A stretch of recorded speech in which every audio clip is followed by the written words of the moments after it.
Betrayal cuts deep. Whether it was lies, cheating, broken promises, or emotional manipulation, it shatters something inside you. And the worst part?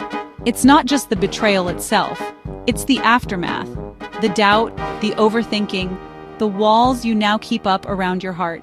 So how do you rebuild trust? Either with someone else or with yourself, after that kind of emotional wreckage?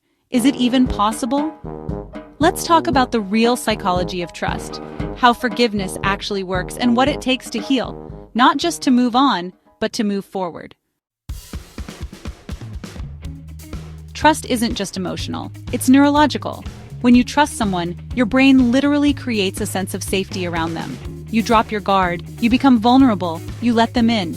And when they betray you, your brain responds the same way it does to physical pain. It's trauma, real trauma. Your sense of emotional safety is torn apart. That's why betrayal feels like you're grieving something, not just the relationship, but the version of you that felt safe with them. A lot of people think forgiveness means pretending it didn't happen, letting someone off the hook, trusting them again just because you should. But that's not forgiveness. That's suppression. Real forgiveness isn't about them. It's about you choosing to release the emotional grip the betrayal has on your peace, even if you never speak to them again. You can forgive and still walk away. You can forgive and still keep boundaries. You can forgive and still choose not to trust them again. Because forgiveness is about healing. Trust is about safety. And those two are not the same thing. If the relationship is worth saving, whether it's romantic, family, or friendship, here's what psychology says needs to happen to rebuild trust. Accountability. Not just "I'm sorry," but full ownership. No blame shifting, no minimizing. Consistency. One-time apologies mean nothing. What matters is consistent, changed behavior over time. Transparency. If they broke your trust, the door to transparency stays wide open until you feel safe again. Patience. Trust isn't rebuilt on your timeline. It's rebuilt on theirs. And that takes emotional maturity to accept. And if those elements aren't there, you're not healing. You're just tolerating. Here's something most people overlook. After someone betrays you, the person you stop trusting the most is you. You question your judgment. You blame yourself for missing the red flags.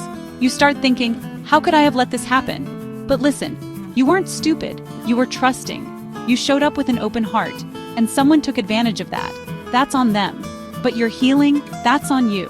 Rebuilding trust in yourself looks like listening to your gut again, not second-guessing every emotion. Creating boundaries and actually keeping them. Knowing that your ability to love deeply isn't a flaw, it's a strength. Healing after betrayal isn't pretty. It's messy. It comes in waves. One day you're strong and grounded. Next day, the memory hits you like a punch in the chest. That's normal. But here's the key.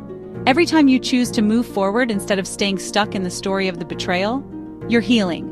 Every time you stop romanticizing what happened and see it for what it really was, you're reclaiming your power. And every time you give yourself grace for not being over it yet, you're building emotional resilience. Here's the truth most people don't say. Sometimes the person you need to forgive most is yourself. For ignoring your instincts, for staying too long, for giving chances to someone who didn't deserve them. But now you know better. And that means you get to do better. For yourself. If you're trying to heal after betrayal, check the description. I've linked something that helps you rebuild emotional strength and trust in yourself again. It's worth your time. Thanks for watching. And just remember, you are not what happened to you. You are who you become after it.